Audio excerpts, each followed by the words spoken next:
Jadi di video kali ini saya ditemani sama Kang Dani. Ya Kang. Wong Katro ya. Ya mantap, mantap. Jadi beliau ini di Jepang dari tahun 1999 lah Kang ya. Iya, 99-an lah ya. Sekarang udah tahun 2022. Wah, udah lama guys. Jadi pengalamannya pasti luar biasa ya.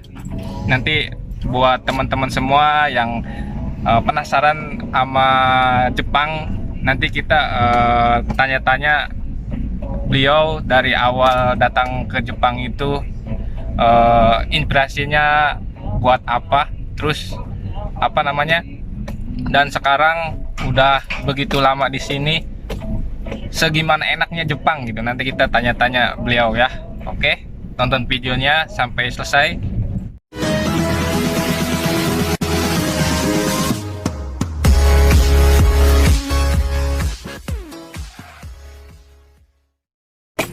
Kita udah sampai di rumahnya Kang Dani. Nanti kita ngobrolnya biar enak, sambil ngobrol-ngobrol sambil ngopi ya Kang ya. Oke, sip, mantap. Oke, kita turun dulu guys. Oke guys, jadi kita udah nyampe di rumahnya Kang Dani.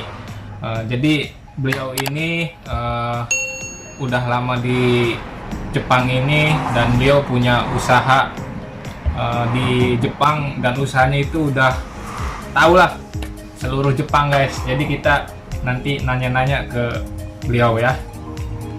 Oke Kang, Assalamualaikum warahmatullahi wabarakatuh. Waalaikumsalam warahmatullahi wabarakatuh. Terima kasih waktunya Kang. Sama-sama. Jadi Kang Dani itu datang ke Jepang waktu itu tahun berapa Kang? Saya ke Jepang itu dulu pas pertama itu singgah di Osaka. Osaka. Tahun 99-an. 99-an.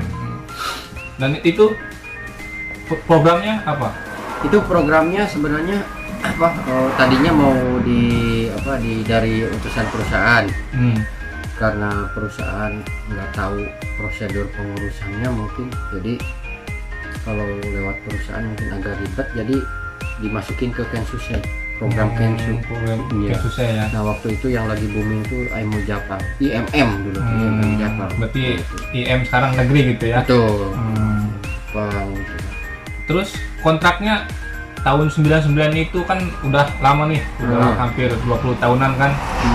Apa sama sekarang kan 3 tahun tuh Kang? Apa dulu juga kontraknya sama 3 tahun atau gimana itu? Dulu program 3 tahun juga sih. 3 tahun juga. Iya. Jadi ada program 3 tahun. Yang susah itu sama kayak sekarang juga 3 tahun 3 tahun. Terus otomatis kan ada temannya enggak itu Kang waktu pas datang ke sini? Sekarang kan ada yang 2 orang, 3 orang, Iya. Kebetulan saya waktu itu angkatan ketiga di EM-nya. Iya, enggak di angkatan di perusahaannya. Angkatan di perusahaannya. Iya, yang pertama senpai saya itu kalau nggak salah 2 orang. Iya, 2 orang. 2 orang. 2 orang. Dua-duanya itu pulang ke Indonesia, masih kerja sampai sekarang kayaknya. Nah, yang angkatan kedua itu 1 orang. 1 orang. 1 orang gitu. Kebetulan itu nikah sama orang Osaka. Oh, nikah sama orang sini. Orang Jepang gitu. Nah, yang ketiga saya 3 orang. 3 orang. Jadi saya aja yang tinggal. Ada 1 orang lagi masih di sini, cuman nggak nikah sama orang Jepang. Dia emang udah tetap gitu di perusahaan. Jadi bolak-balik lah Indonesia Jepang, enak banget. Kayak udah kita kerja di Jakarta pulang ke Majalengka atau ke Tasik gitu. Bisa pulang pergi gitu ya Kang? Mantap itu. Sampai Kohai waktu itu ingat saya, sampai beberapa angkatan lah gitu. Masih ada kayaknya ini, masih pertukaran pekerja. Jadi nggak beda sih kalau masalah bisa buat Kensusei atau Jisusei per 3 tahun. Per 3 tahun. Nah, saya kan kesini otomatis ditawarin dulu tuh Kang, kamu jobnya pengen apa gitu kan. Nah, Kang Dani itu sama enggak gitu? Jadi waktu sebelum ke Jepang itu saya udah kerja di perusahaan Jepang, lagi kerja. Lagi kan. kerja. Nah, jadi si Saco tuh, si bos tuh menyeleksi orang-orang yang benar-benar mungkin menurut dia layak untuk Kerja ke Jepang langsung ya, gitu. ke perusahaan pusat. Nah, itu alhamdulillah saya terpilih. Nah, jadi saya dulu tuh kerjanya di tekstil di bidang di itu ada dua, jadi urus ada baju kadang ya. Nah, Ya. ini di topi saya. Di topi. Nah, jadi tekstil topi saya bagian potong waktu itu, potong-potong kain. Potong-potong kainnya. Nah, gitu. Tapi pas waktu di Jepang ya ada packing gitu kan ya, kemana aja ya kita nurut aja lah ya. Iya, Karena iya. emang orang di sini di Jepang di pusat ini yang ngatur, jadi kita ngikutin. Nggak jenis kerjaan yang kita lakukan di Indonesia itu nggak pasti gitu. Jadi kita ngikutin aja alurnya. Kita langsung ke lingkungan gitu. Menurut Kang Dani otomatis beda lah ya, Jepang sama Indonesia. Menurut Kang Dani lingkungannya kayak apa gitu? Ya kalau lingkungan sangat beda pastinya ya, Iya. karena beda negara juga gitu kan. Ya salah satunya contoh aja ini ya. Jadi kalau di kita kan, saya juga sampai sekarang suasana Rumah? enggak, suasana di Indonesia tuh waduh saya kangen banget. Contohnya ya kita nongkrong, ngobrol di luar, ngerumpi gitu kan. Ngopi Nah di gitu Jepang kan. coba di jalanan nggak ada orang yang nongkrong lah, ngopi di jalan, nggak ada. Mereka punya kesibukan masing-masing. Jadi kalau mereka ada kesibukan masing-masing ya, kalau di rumah kerja di rumah, kalau satu tempat ya di satu tempat. Jadi mereka nggak ada yang namanya nongkrong gitu kan. Kalau kita, Paling nongkrongnya mereka janjian sama temen nongkrongnya di kafe. Kalau nggak di rumah makan. langsung Gitu. kayak reuni gitu ya. Iya, kalau nggak di rumahnya gitu, datang ke rumahnya gitu. Itu salah satu ya contoh ya perbedaan di Indonesia sama di Jepang. Terus lingkungan apalagi ya? Ini apa katanya orang Jepang nggak kayak di Indonesia, tetangga itu masing-masing ibaratnya gitu, apa nggak suka gosip gitu. Kalau ngegosip nggak terlalu kayaknya ya, saya juga kurang paham kalau masalah itu ya, itu masing-masing orang. Mungkin kan ada juga lah ya yang senang ngegosip juga gitu kan. Ada juga lah ya, cuman saya nggak terlalu paham kalau masalah itu. Cuman yang jelas mereka tuh nggak terlalu memikirkan kehidupan orang lain.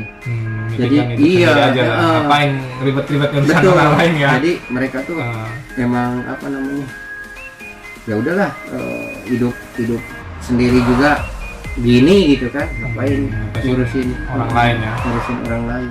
Terus selama 3 tahun tuh gimana tuh? Ada kendala apa enggak? Oh, gitu? kendala. Mungkin dalam apa bahasa atau budaya gitu kan beda kan Indonesia sama Jepang gitu. Menurut Kang Dani gimana itu pas datang ke sini? Ya kalau kendala dimanapun pasti ada lah ya. Yang jelas kita harus siap, namanya apa di negara orang juga gitu kan. Pasti banyak perbedaannya. Salah satunya ya bahasa, budaya gitu. Jadi otomatis kita sebagai pendatang kita harus ngikutin budaya mereka. Yang jelas kita jangan sampai keluar dari aturan agama kita. Jadi contohnya kita diundang makan di rumahnya siapa? Bos. Atau di rumahnya atasan, ya makan.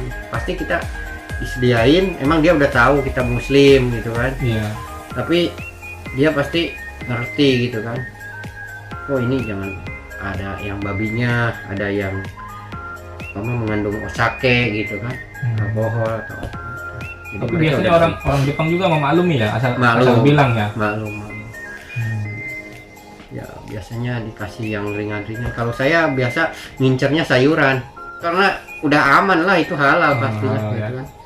Sayuran, kadang goreng-gorengan juga saya kadang paling yang dilihatnya potato gitu kan. Kayak kentang Iya, juga. kentang. Iya. Kalau di Jepang udah lama kan, gimana aja tuh Bang? Usahanya ya saya mungkin udah tahu lah gitu kan, karena deket juga apa tuh ke rumah Kang Dani. Nah bagi teman-teman barangkali yang ada di Jepang bisa pesen online gitu kan. Usahanya apa aja nih Kang?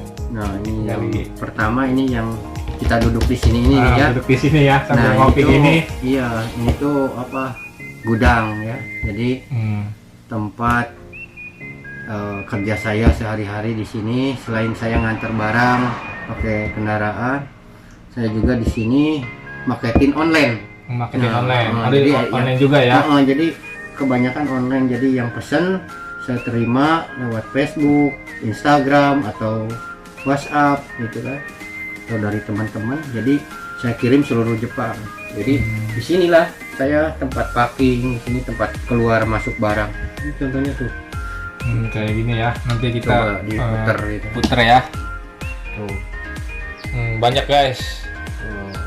Ini Kulkas juga. kulkasnya gini. Nah ini jadi sehari-hari saya tuh di sini. Alhamdulillah. Saya kalian ingin mengucapkan terima kasih banyak juga kepada teman-teman yang ada di Jepang yang telah mensupport saya. Usaha saya ini Halal Food, namanya Warung Kita Halal Food. Warung Kita Halal Food tuh pertamanya itu sebelum Facebook ada, sebelum Facebook muncul. Wah. Jadi saya tuh dulu keliling, nggak online. Keliling Dulu kayak iya. bawa-bawa gitu. Iya, Lewat sepet dulu kan. enggak, Oh, pakai kendaraan pakai juga. kendaraan. 2007 tuh udah mulai. Jadi saya keliling sampai ke Okayama, Hiroshima nih. Contoh bulan ini jatahnya ada 1 kali buat ke Okayama, Hiroshima. Jadi sebulan sekali ke daerah sana. Jadi dari sini tuh Gifu, Maibara, Shigaken, Kyoto, Osaka, terus ke sana ke Himeji, Hyogo sampai ke Okayama, Hiroshima itu saya keluar masuk tol. Nyambangin teman-teman Indonesia yang ada di daerah-daerah masing-masing itu. Yang udah ada di save di nomor HP waktu itu. Belum ada Facebook, belum ada kan? Berarti Gitu. masih lewat ya HP. komunikasi HP lah, telepon Iya, gitu dari ya. teman ke teman gitu. Nah, dari situ adalah Facebook kan. Nah, selain Okayama sampai sana Hiroshima itu saya juga ada di jalurnya Tohoku. Itu kan jalurnya Kansai kan, Kansai Tohoku, Chugoku gitu kan. Ada jalur-jalur areanya. Nah, selain itu juga di sini di ini namanya Tokai, kita Tokai area. Jadi 4 kayak provinsi di Aichi sama Gifu gitu kan. Iya. Saya ini yang dekat ya, termasuk dekat. Nah, selain itu ada juga yang ke mana itu Fukui Ke atas lagi ya. Jadi dari Gifu saya lewat Maibara, Fukui, Ishikawa, Toyama sampai pernah ke Niigata juga. Tapi karena terlalu jauh Niigata tuh, kalau pas musim dingin jalannya tuh, waduh, Banyak salju gitu ini ya. juga Licin. agak berat saya. Jadi saya nggak nyampe ke Niigata, jadi sampai Toyama muter ke sini lewat jalur sini Shirakawago. Jadi pulang lagi ke Gifu. 2 daerah yang jalur jauh-jauh itu selain Gifu sama Aichi itu. Jadi tahun 2000 berapa ada Facebook ya, sekitar itulah 2000. ada Facebook. Nah, Lupa mulailah di situ saya ada program magang yang perawat itu yang pertama, angkatan pertama. Yang Kaigo itu. Kaigo angkatan pertamanya. Alhamdulillah dari situ saya banyak temen yang kerja bidang Kaigo. Alhamdulillah mereka menyarankan Kang bikin Facebook aja katanya. Tahun berapa itu saya lupa lagi, 2008 apa ya. Jadi dibikinin Facebook lah. Alhamdulillah disitulah jadi mulai berkembang lewat online juga, selain offline jadi ke online juga. online. Jadi di situ saya seneng main online gitu. Buat teman-teman semua yang pengen pesan online bisa seluruh Jepang kan ya? Iya, seluruh Seluruh Jepang. Jepang. Jadi Kang Dani ini menerima pesan online siap kirim ke seluruh Jepang gitu. Namanya toko Instagram ada Instagram Warung Kita Halal Food. Instagramnya apa? Warung Kita Halal. Warung Kita Halal Food. Terus Facebooknya Kang? Facebooknya yang Warung Kita juga ada. Warung Kita Halal Food. Warung Kita Halal Food. Kebanyakan yang Dani Hamdani. Dani Hamdani. Kalau enggak nanti di WhatsApp Di WhatsApp aja nanti ada ya. Nanti barangkali Di bawah teman-teman sini. semua ditulis di deskripsi ya. Selain Halal Food ada lagi Kang. Baju futsal atau sepatu gitu. Gitu. Iya, saya selain makanan, warung kita atau Halal Food ini, saya juga punya ini aparel. Aparel. Aparel. Jadi bidang apa jenisnya kaos sih, jersey, jadi buat teman-teman yang sering main bola atau futsal gitu. Jadi saya bikin sendiri, alhamdulillah punya mesin sendiri, tempat jahit sendiri sekarang. Dulunya itu juga dari bawah lah merintisnya, jadi saya dulunya tuh apapun usahanya ya kita jalannya jangan sekaligus pingin apa namanya, Pengen langsung gede gitu ya. Nggak bisa. Jadi saya dulu tuh ngambil dulu dari orang, jualin punya orang gitu kan, jualin punya orang itu lama sekali, beberapa tahun saya seriusin, terus jualan lumayan gitu kan hasilnya. Sambil ya emang saya hobi kan futsal sama main bola gitu ya. Jadi nyambung lah gitu. Nyambung ya. Jadi jualin punya orang terus kesana apa kesininya kok kayaknya ini yang saya ambilin kok dia beli mesin baru lagi gitu, ngebangun rumah ini wah ini lumayan juga kayaknya gitu kan. Saya nggak nanya langsung, cuman saya lihat apa dengan mata sendiri. Jadi usaha ini kayaknya apa namanya nggak mati-mati, maksudnya terus jalan terus ya. Jalan terus, alhamdulillah sampai sekarang ya.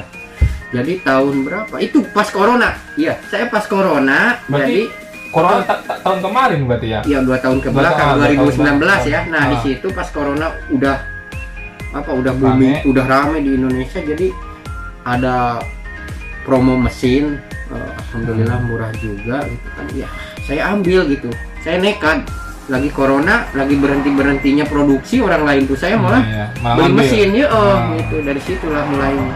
Gitu. Sampai sekarang alhamdulillah walaupun corona tapi tetap aja ada gitu. Namanya rezeki udah ada yang ngatur emang, tapi kita tetap berusaha gitu kan.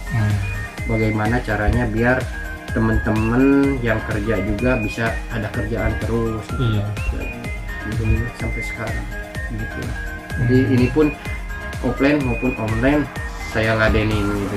Jadi yang pegang di sana alhamdulillah ada, tapi saya juga ikut mantau gitu. Karena ini nggak capek alhamdulillah karena hobi saya. Karena ya dari hobi juga bisa jadi bahan usaha gitu kan. Iya, betul. Dan itu pernah saya lihat tuh di apa namanya di Facebooknya Kang Dani, suka ngadain futsal juga ya Kang? Oh iya, itu kalau itu event ya, event turnamen buat teman-teman yang ada di Jepang khususnya. Kalau dari Indonesia kan harus naik pesawat lah ke sini ya. Kalau ikut turnamen khusus yang ada di Jepang aja nih gitu kan. Jadi buat nyalurin hobi karena di Jepang tuh sangat sibuk sekali. Jadi kita ya sambil silaturahmi juga ketemu teman-teman se-Jepang ya, kita bisa berkumpul, bisa bersilaturahmi lewat ajang turnamen futsal, biasanya 3 bulan sekali lah, 4 bulan sekali gitu. Nah balik lagi tadi yang KD Sport itu, nah namanya KD Sport ya yang aparel itu. Instagramnya pun KD Sport Aparel, gampang kok.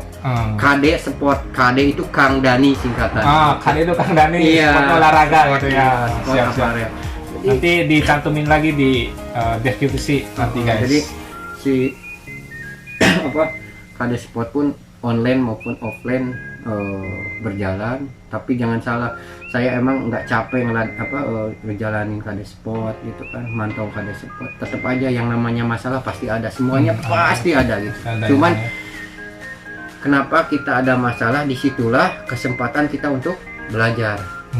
Jangan sampai kita lari dari masalah itu, kita hadepin. Jadi biar kita tambah naik ya, kiranya nanti tambah ngerti lah gitu kan. Tambah ngerti gitu kan. Contohnya ya salah satunya ya ini Sugi sering nge-vlog gitu kan. Dulu kan video pertama kayak gimana gitu. Iya benar kan. Lihat sampai sekarang kan udah berapa tahun, contohnya lihat video yang dulu gimana gitu kan. Nah itulah biar kita tahu gitu kan, berproses gitu. Karena nggak ada yang instan ya Kang. Betul. Jadi masalah apapun kita hadapin, kita sambil belajar cari solusinya, bukan kita nyari alasan. Kalau di situ kita naik sedikit kita paham, nantinya lebih paham lagi. Itulah. Jadi usahanya beliau ini buat saya terinspirasi guys. Jadi mulai dari kecil sampai alhamdulillah sampai sekarang ya Kang ya. Saya terinspirasi sekali itu Kang. Dari mulai toko halal food sama aparel KD Sport ya. Di Jepang itu luar biasa Kang. Rencana nih ada nggak makanan gitu. Soalnya Jepang kan makanannya terkenal enak-enak gitu. Saya juga nggak pengen pulang gitu kan. Kalau makannya tiap hari kayak gitu semua gitu. Ada nggak makanan mau buka usaha tuh dari makanan khas Jepangnya itu? Iya khas Jepang ya makanan. Iya benar. Ini kebetulan Mas Sugi saya di Indonesia punya kedai namanya Sushi Bungur Sari. Gitu. Jadi Sushi Bungur Sari ini terinspirasi dari makanan-makanan yang ada di Jepang. Ya sehari-hari saya makan Indonesia karena makanan Indonesia tuh enak juga, enak gitu kan. Emang makanan kebiasaan saya waktu di Indonesia. Nah pas waktu ke Jepang, kalau kita berbaur sama orang Jepang kadang diundang. Waktu itu pertamanya diundang sama orang-orang perusahaan. Ya diajak makan sushi gitu kan. Loh, enak juga gitu kan. Nah di situ saya karena ya sering lah gitu makan sushi. Ya alhamdulillah terinspirasi, saya bukalah kedai di Tasikmalaya. Oh, udah buka berarti? Udah buka alhamdulillah. Nah ini juga lucunya ini sushi itu bukanya itu bukan sebelum corona, pas corona bulan pertama kalau nggak salah. Ini lagi pas susah-susahnya saya buka ini sushi gitu. Orang lagi apa namanya pembatasan tuh apanya PPKM gitu kan, kayak lockdown gitu kan. Ini saya berani-beraninya buka kedai sushi gitu kan. Ya udahlah lah gitu kan. Ternyata alhamdulillah responnya di Tasikmalaya tuh lumayan. Oh, bukannya di Tasikmalaya? Iya di Tasikmalaya. Saya nggak buka di Jepang. Kalau di Jepang lumayan lah ya biaya ini itunya ya, apalagi sewa tempat. Gede lagi ya. Gitu. Jadi saya buka persisnya di samping Polres Kota Tasikmalaya karena saya di situ tinggal di dekat situ. Jadi ada ruko di samping Polres. Di situ saya buka kedai sushi namanya Sushi Bungur Sari. Alhamdulillah respon offline maupun online ya lah. Online juga online, iya. Wah luar biasa ini. Justru online itu loh yang bikin yang booming zaman sekarang gitu kan ya. Karena media sosial kan mulai dari usia anak-anak sampai dewasa sampai orang tua pun ya pegang lah ya. Jadi lewat online, di-onlinein juga alhamdulillah sampai sekarang. Ya alhamdulillah. Wah, enak ini buat warga Tasikmalaya ini. Kalau ke Majalengka bisa nggak nih kan?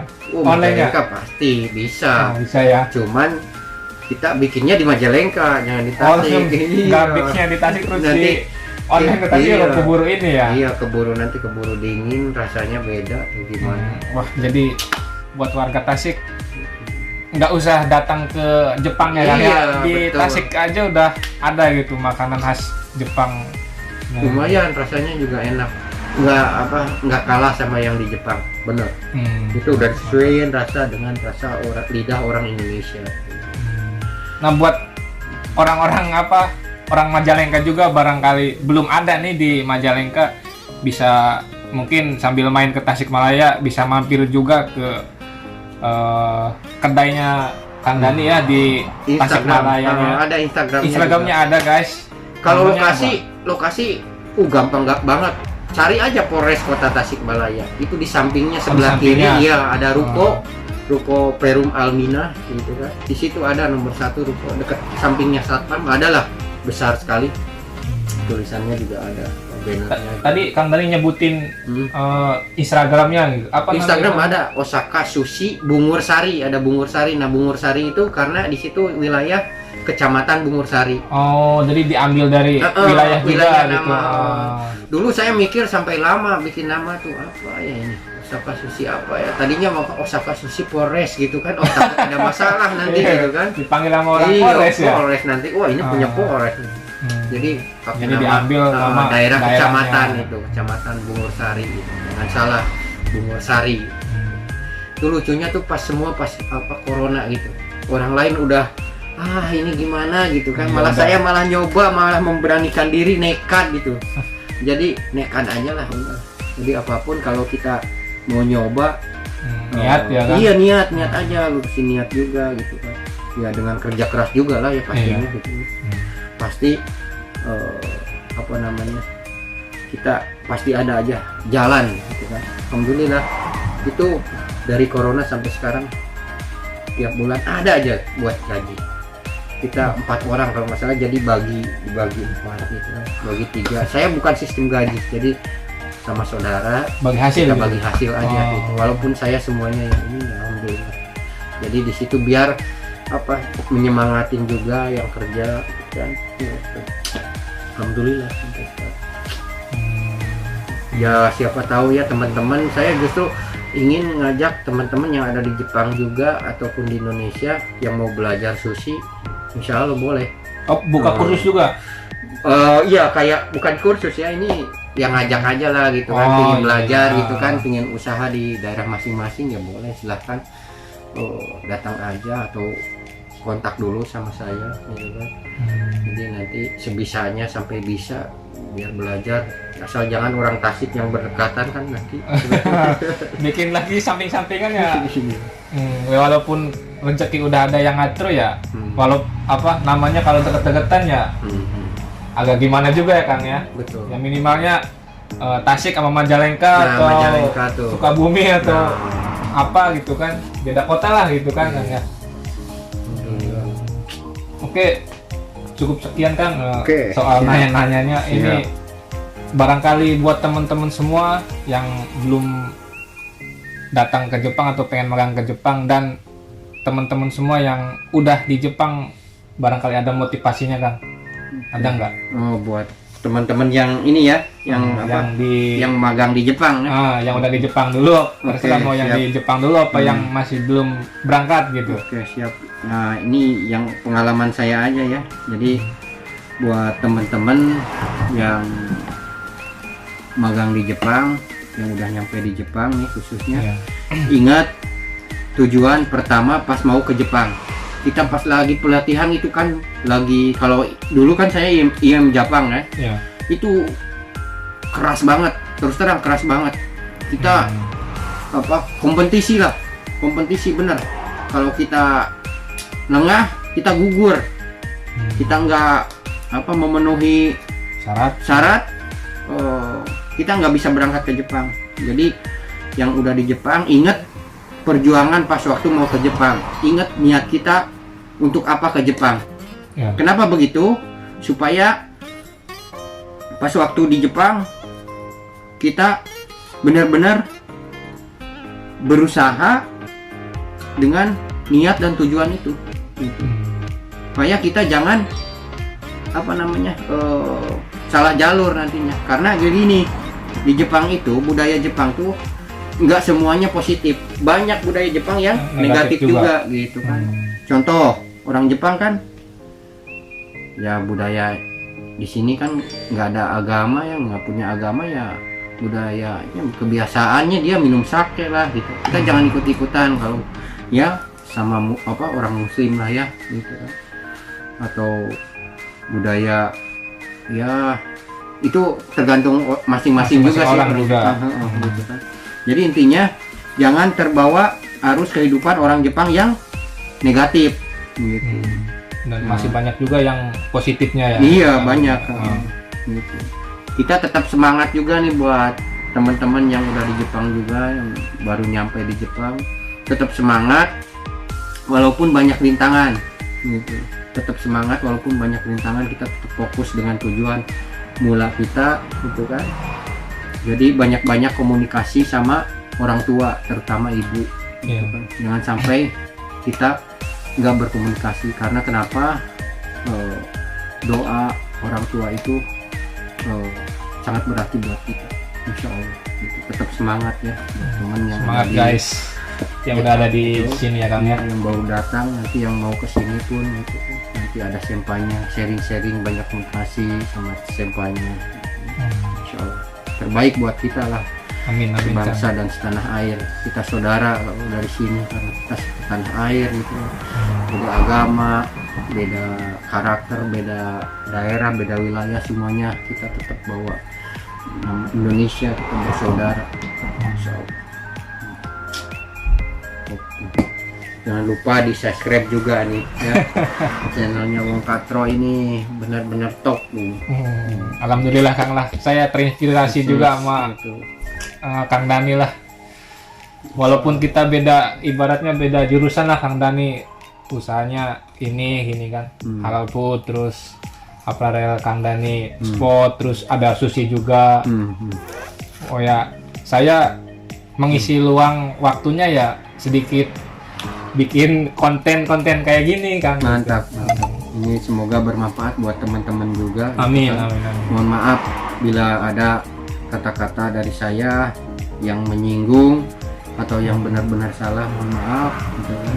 Saya mohon dimaafkan. Insya Allah berkah sukses buat kita semua. Amin, Gitu kan. amin. Sama buat para pemagang khususnya tetap semangat gitu kan. Justru saya malah banyak belajar dari para pemagang. Benar. Iya. Iya. Walaupun mereka nggak cerita, saya ini lihat aja, melihat Dari kehidupan sehari-harinya, kehidupan pas waktu ini kerja gitu. Ya karena juga saya ngalamin, tapi mereka lebih semangat. Saya benar terinspirasi buat sama teman-teman yang sekarang juga. Pada semangat semua. Masya Allah. Intinya jangan patah semangat guys, ya nggak Kang? Iya betul. Oke. Terima kasih waktunya untuk Sama-sama. video saya hari ini Kang. Sama-sama. Nanti barangkali ada waktu lagi kita ngobrol-ngobrol lagi Kang ya. Nanti kita bahas Bahas tentang apa aja yang lagi. ada di Jepang gitu Kang ya. Semoga bermanfaat ya. Semoga video kali ini bermanfaat dan kita ambil hikmahnya guys. Oke. Cukup sekian dulu. Nanti jangan lupa subscribe. Terus Kang Dani juga punya YouTube juga Kang ya? Enggak? Saya belum, YouTube-nya belum saya Oh, aktifin nanti- nanti saya bikin lah. Oke. Nanti Kita kita collab. kolaborasi gitu kan. Oke. Oke, jadi cukup sekian dulu guys video hari ini, dan diakhiri dengan alhamdulillah. Wassalamualaikum warahmatullahi wabarakatuh. Waalaikumsalam warahmatullahi